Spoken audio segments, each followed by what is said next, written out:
Now, I'm a career civic leader. I started back in the mid-'80s actually trying to get trucks off my block because they were spilling off the Long Island Expressway. I went to a Juniper Park Civic Association meeting. I was impressed. I said, oh, there's a lot of people here. It was interesting. I could voice my opinion. But then, again, nothing happened. So I went to see the local council member, McCaffrey, and I came in with photographs. I wrote a bunch of letters to him, and he got a meeting with the DOT commissioner. We were able to turn the street around. And I said, gee, I could do this.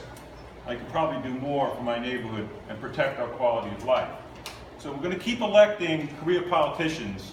We're going to get a reduction of the quality of life that Maria was talking about. By the way, we go way back to the 80s, I guess, even maybe before. Maria is unbelievable in Woodhaven, and she's done so much. Now, let me tell you what I've done with the Juniper Park Civic, and some of you heard of that association. I built it up to one of the largest in the state. I said, we can fight hard, and we can fight as a unit. And I built the magazine up, the Juniper Berry, which was around since 1940, but it was like 4 or 5 pages at the time, and it wasn't very big. It was a newsletter, like most civic associations have. But I built it up to 96 pages, glossy. And the circulation I built up from 250 to 6,000 today. And first thing when I became president of the Civic in 1990, I said, I got to fix Juniper Park. It was a drug park. It was weeds all over. It was kids sleeping in the park overnight. It was a mess. So I went to the local council person. I said, this is what I want. I want this reconstructed. I want this part reconstructed the following year. I want this done, this done, this done. And I said, and we're going to get that because we were putting it out in the magazine, and I was putting so many on the street because I'm a graphic designer, and we figured that's the best way to communicate. I knew there was power in communications and mass communications, because all the local papers were going to go so far. They wouldn't criticize elected officials in the local papers. And there's a reason why they don't do that. They get most of their advertising from the courts. And the Democrats control the courts. And you look at the legal advertising, thousands of dollars. So they wouldn't put in certain things I was saying about elected officials. We still won't see that in papers. There's no criticism of elected officials. I said I'm going to criticize. If they're not doing the job, we're going to criticize. So I built this association up to one of the largest in the state, and the magazine to one of the best in the country. And during these fights, I was able to, remember the old Elmhurst Gas Tank site?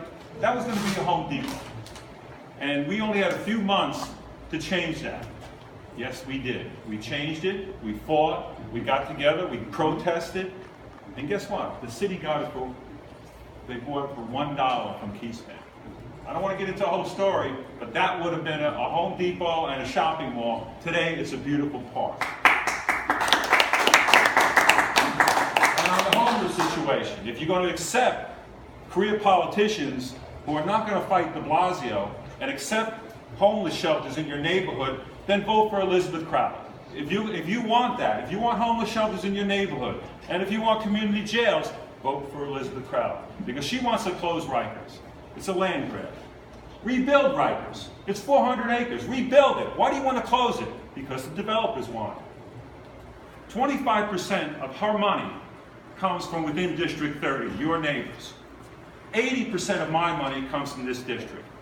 So outside money is influencing this election. This is unbelievable, this situation here. You have a career civic leader who's 30 years volunteered in the neighborhood, made a difference. And I fought the homeless shelter right in her backyard on Cooper Avenue. I formed a coalition with Glendale and Middle Village. We raised $100,000. 3 years we fought that, it's still not there. We tied them up in court. We challenged their buildings permits. You know what Elizabeth Crowley did? She did an online petition. Great job, great job. Online petition, you could have done that. Elected officials should fight harder, and I did. And I wasn't an elected official, I volunteered.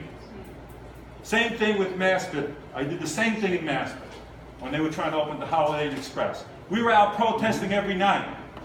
We had, on August 27, 2016, We had 1,800 people marching on Grand Avenue. The only elected official, Tony Avella, Senator Tony Avella from Bayside. Our locals didn't show up. Elizabeth Crowley never showed up. Not one protest. Why? Why? She wants to run for larger office. She wants to be public advocate. She wants to be something else. She doesn't want to be your council person.